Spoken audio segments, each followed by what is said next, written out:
2014 और 2019 के लोकसभा चुनाव में बहुत कुछ बदला, लेकिन बीजेपी को लेकर मुस्लिम वोटर्स का रवैया नहीं। Centre for study of developing societies यानी CSDS के मुताबिक दोनों चुनाव में सिर्फ 8% मुसलमानों ने बीजेपी को वोट दिया। 2019 के बाद हुए विधानसभा चुनावों में भी यही पैटर्न कायम रहा।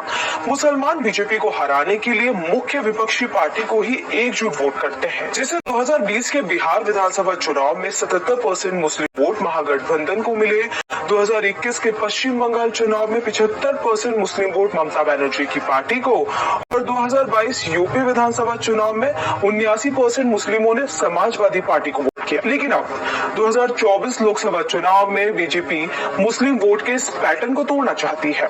पार्टी ने मुस्लिमों के 16 से 17% वोट हासिल करने का टारगेट रखा है। में जानेंगे कि क्या 2024 के लोकसभा चुनाव में नरेंद्र मोदी के लिए वोट करने वाले मुस्लिमों की संख्या बढ़ेगी। लोक नीति CSDS पोस्ट पोल सर्वे 2019 के मुताबिक सिर्फ 15% मुस्लिम ही मोदी सरकार वापस चाहते हैं, वहीं 78% मुस्लिम बीजेपी को नापसंद करते हैं, जबकि कांग्रेस को नापसंद करने वाले मुस्लिम महज 4%। मुस्लिमों को ये लगने लगा है कि कथित सेकुलर पार्टियां उनके लिए कुछ खास नहीं कर रही हैं।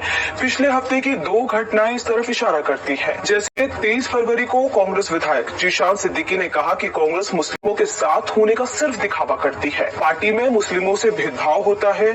इसके अलावा पूर्व सांसद सलीम शेरवानी ने समाजवादी पार्टी के महासचिव पद से इस्तीफा देकर कहा कि सपा के नारों में तो मुसलमान होता है, लेकिन पार्टी उनके लिए कोई आवाज नहीं उठाती। Centre for study of developing societies यानी CSDS के प्रोफेसर संजय कुमार के मुताबिक इस बात में हकीकत तो है कि विपक्षी पार्टियों से भी मुस्लिमों में एक असंतोष तो है, लेकिन मुस्लिम मतदाताओं के पास कोई अल्टरनेट भी नहीं है। वहीं 2024 के लोकसभा चुनावों में मुस्लिम समुदाय को अपने पाले में लाने के लिए बीजेपी पसमानदा मुस्लिमों को रिझाने की कोशिश कर रही है। मैं मुसलमान समाज की बात कर रहा हूँ। मुसलमान भाइयों में जो हमारे पसमानदा भाई बहन है, जो पिछड़े हुए हैं, पसमानदा समाज के भाइयों, आपके साथ आजादी के बाद से आज तक मुल्क में यही होता आया है। आपको तेज पत्ता बनाया गया केवल टेस्ट लेने के लिए, स्वाद लेने के लिए, वोट लेकर के आपको छोड़ देने का काम किया। फारसी भाषा से लिए गए शब्द पसमानदा का मतलब समाज में पीछे छूट गए लोग हैं।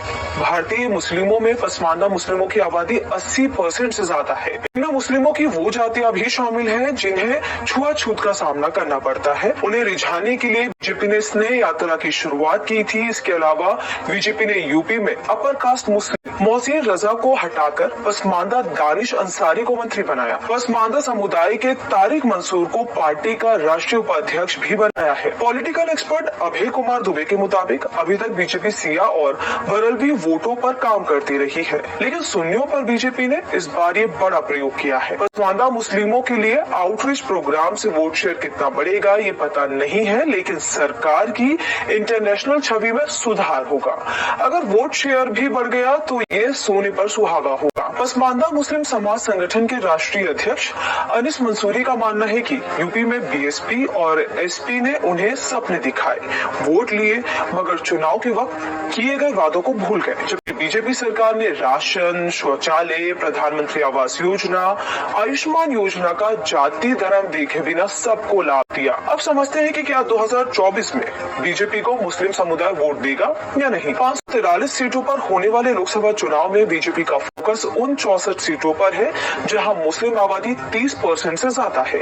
यहाँ फिलहाल बीजेपी की 2 दर्जन सीटें हैं, हालांकि सीटों के नाम सामने नहीं आए हैं। CSDS के मुस्लिम पॉलिटिकल एक्सपर्ट हिलाल अहमद के मुताबिक बीजेपी ने पहले भी चुनावों में मुस्लिम सपोर्ट पाने की कोशिश की है, लेकिन इस बार व्यापक तरीके से नेशनल कैंपेन चलाया जा रहा है। अगर विपक्ष ने काउंटर नहीं किया तो आने वाले चुनाव में बीजेपी को मुस्लिम वोटों का कुछ फायदा मिल सकता है। वहीं CSDS के प्रोफेसर संजय कुमार के मुताबिक बीजेपी आउटरीच प्रोग्राम जरूर चला रही है, लेकिन इससे शायद ही मुस्लिमों के वोटिंग पैटर्न में कोई खास फर्क पड़ेगा। ये 8% से घटकर 6% हो सकता है या बढ़कर 10% भी हो सकता है, लेकिन इससे कोई बड़ा परिवर्तन नहीं मानेगा। एक्सपर्ट्स के मुताबिक मुस्लिमों का वोट बीजेपी की तरफ ना जाने के कारण बहुत साफ है। जैसे यूपी में सपा कांग्रेस गठबंधन के साथ कंसोलिडेटेड रहेगा, ऐसे ही पश्चिम बंगाल में ममता बनर्जी के साथ और दिल्ली में आप कांग्रेस के साथ रहेगा। मुस्लिम वोटर्स के बीजेपी के साथ जाने की कोई वजह दिख नहीं रही है। राजनीतिक जानकार मानते हैं कि जो पार्टी हमेशा हिंदुत्व की बात करती है, एक भी मुसलमान को टिकट नहीं देती, आखिर उसे मुसलमान वोट क्यों देगा।